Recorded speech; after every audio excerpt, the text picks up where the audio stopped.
Okay, children, going ahead with exercise 7.7. Question number 6 is a pretty straightforward sum. The volume of a right circular cone is 9856 centimeter cube. Volume दिया है आपको यानी 1/3 pi r square h is equal to 9856.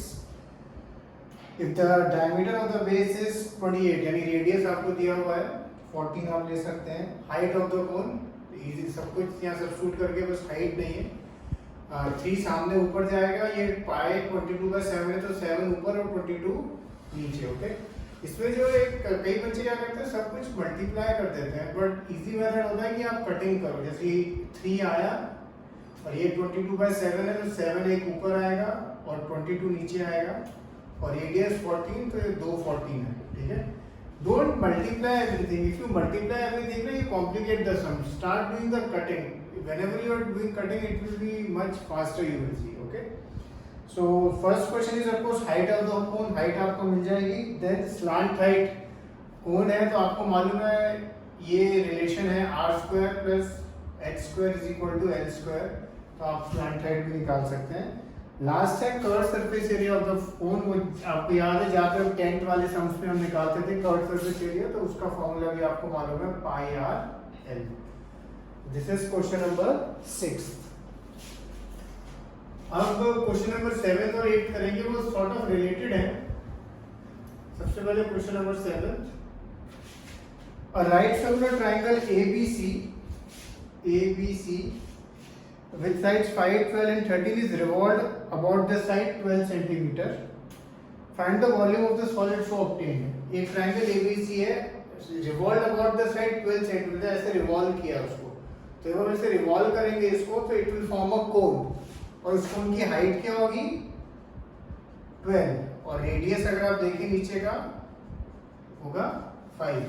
And इसको आपको बस उसने बोला आपको उसका ये निकाल दीजिए क्या कहते हैं वॉल्यूम. वॉल्यूम का फॉर्मूला मालूम है आपको तो वॉल्यूम का फॉर्मूला डाल के आप बस इसका आंसर निकाल देना.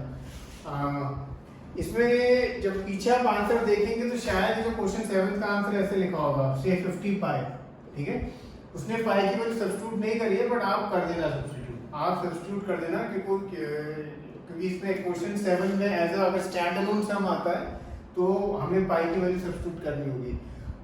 टेक्स्ट में पीछे उसने पाई की वैल्यू क्यों सब्स्टिट्यूट नहीं करी है क्योंकि क्वेश्चन नंबर 8 देखते हैं उसमें वो दोनों का रेशियो निकालता है तो रेशियो निकालने के लिए वो पाई पाई कट हो जाएगा इसलिए वो सब्स्टिट्यूट नहीं कर रहा. पर अगर स्टैंड अलोन सम आता है कि भाई क्वेश्चन फाइंड द वॉल्यूम तो आपको पाई की वैल्यू सब्स्टिट्यूट करनी होगी तो अभी तो आप इसमें तो कर देना.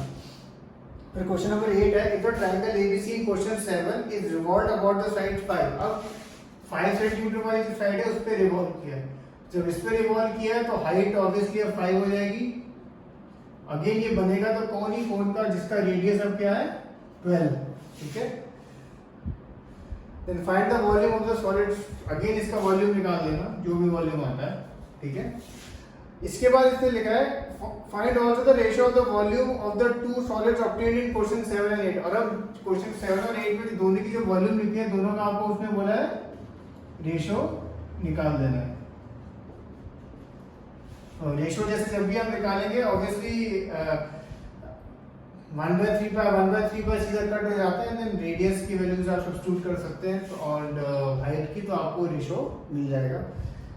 इसमें ऑब्वियसली कभी भी एग्जाम में दोनों क्वेश्चन इकट्ठे नहीं पूछे जाएंगे. या तो 7th पूछेगा या 8th अगर पूछेगा तो 7th को इंक्लूड करके पूछेंगे बिकॉज सेम एकदम क्वेश्चन तो आपसे ये पूछेंगे. तो ये क्वेश्चन नंबर 7 था और ये 8 था. दोनों में अगर आप देखें हाइपोटेन्यूज 13 ही रहेगी.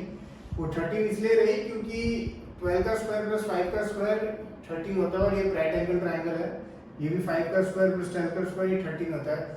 इंटरचेंज बस क्या हुआ रेडियस और हाइट. 7th में जिस साइड पे रिवॉल्व किया वो हमारी हाइट थी और नीचे वाला रेडियस. इसमें 5 पे रिवॉल्व किया तो ये थी हाइट और ये था रेडियस बस वो इंटरचेंज हो रहा. क्वेश्चन नंबर 9 बहुत सिंपल क्वेश्चन है. सब कुछ ही गिवन है उसमें. द हीप ऑफ ये आप ऑलरेडी कर चुके हैं 13.4 में इस तरह का सब. The heap of a wheat is in the form of cone whose diameter दिया है और हाइट दिया है. Find its volume straightforward 1/3 pi r square h and the heap is to be covered by a canvas to protect it from rain. Find the area of the canvas required. जैसे हमने कई बार discuss किया ten या canvas में हम क्या लगाते हैं पाई आर एल. इसमें ऑफ कोर्स आपको L की वैल्यू निकालनी होगी। एंड अगेन जैसे अभी हमने देखा था फॉर्मूला, L निकालने के लिए आपके पास फॉर्मूला है r² + h² = L²। तो ये है क्वेश्चन नंबर 6, 7, 8 एंड 9 जो हमने अभी डिस्कस किए हैं। अब लास्ट एक्सरसाइज पे आते हैं इस चैप्टर की। इस एक्सरसाइज के फॉर्मूला बहुत सिंपल है एंड इस एक्सरसाइज भी बहुत ही ज़्यादा सिंपल है। बट जब भी कोई चीज़ बहुत सिंपल होती है एक हल्का सा ट्विस्ट होता है। एनीवे सबसे पहले फॉर्मूला देखते हैं। हेमिस्फीयर 2/3 पाई आर क्यूब, जो भी हेमिस्फेरिकल बॉल वगैरह वाले सम होंगे तो उसमें सूप बॉल जो होता है वो जनरली हेमिस्फेरिकल शेप में हम मानते हैं, तो 2/3 पाई आर क्यूब। स्फीयर यानी अर्थ, तो उसका फॉर्मूला है 4/3 पाई आर क्यूब। तो इसमें क्या एक चीज है जो एक है कि वो ये आर क्यूब हो रहा है, तो जो भी वैल्यूज हैं वो सीधा क्यूबिंग में जा रही है। तो जब क्यूबिंग की कैलकुलेशन होती है वो बहुत बड़ी होती है। जैसे 4/3 आया 22/7 और सपोज किसी चीज का रेडियस है सपोज 10.5, तो 10.5 × 10.5 × 10.5, तो कैलकुलेशन सब आपको और भी ध्यान से करनी होगी। अब आप देखेंगे फॉर्मूला लगाना बहुत इजी है but calculations will become more complicated, it will be tougher. So always try to cut, जहाँ चीजें कट हो जाती हैं that's the only way to make the calculation easy, otherwise there is no other way. Okay, question exercise 13.8 में 10 sums हैं। आज हम 5 sums देखेंगे एंड 5 सम्स नेक्स्ट क्लास में। First question, find the volume of a sphere whose radius is this. जैसे मैंने कहा सब कुछ गिवन है, volume of sphere 4/3 pi r cube, r भी दिया हुआ है, बस आपको कैलकुलेशन करनी होगी।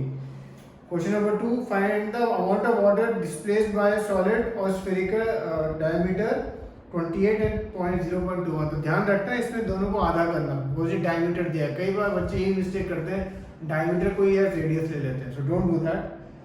Question number 3, the diameter of a metal ball is this, what is the mass of the ball, is the density of the metal is 8.9 g/cm3। Metal एक ball है, ball is in the shape of a sphere, तो 4/3 pi r cube and इसको फिर किससे multiply करना है, 8.9 ग्राम। ठीक है, 8.9 से करेंगे तो आंसर आपका ग्राम में आएगा। यहाँ उसने केजी में करने को बोला नहीं है, तो आप ग्राम में भी रहने दे सकते हैं या केजी में लाने तो अपन दोनों कर सकते हैं। अब हम जो 2 क्वेश्चन देखेंगे वो एक है क्वेश्चन नंबर 4 और एक है क्वेश्चन नंबर 9। दोनों रेशो वाले सम है, तो ये 2 क्वेश्चन हम अभी कर लेंगे। ठीक है, सबसे पहले question number 4, diameter of moon is approximately 1/4 of diameter of earth. यानी डायमीटर ऑफ मून से डीएम लिखा है मैंने, डायमीटर ऑफ अर्थ डीई लिखा है, तो उसका रेशियो में 1/4 दिया है। अरे डायमीटर क्या होता है, ट्वाइस द रेडियस होता है, तो मैंने यहाँ पे 2rm लिखा। Similarly diameter of earth twice the radius होता है, तो 2re लिखा। 2 कट, तो आपको मिला rm/re = 1/4। ये एक रेशियो मिला है आपको। अच्छा, इसने पर आपको बोला है what is the fraction of volume of earth that to the moon। तो उन दोनों का वॉल्यूम आपको कंपेयर करना है। तो अगर हम देखें वॉल्यूम का formula 4/3 pi r m cube, 4/3 pi r e cube. 4/3 cut गया, क्या बचा, r m cube upon r e cube. यहाँ ब्रैकेट लगा देते हैं rm/re whole cube. Last step, rm/re की वैल्यू आप निकाल चुके हो, क्या ऑलरेडी 1/4, यहाँ बस सब्स्टिट्यूट कर देना तो आपका आंसर आ जाएगा। आप देखोगे जो रेशियो वाले जितने भी सम है ना बहुत सिंपल होते हैं, क्योंकि उनमें कटिंग हो जाती है, और जब भी कटिंग होती है आपका सम सिंपल हो जाता है, ध्यान रखना।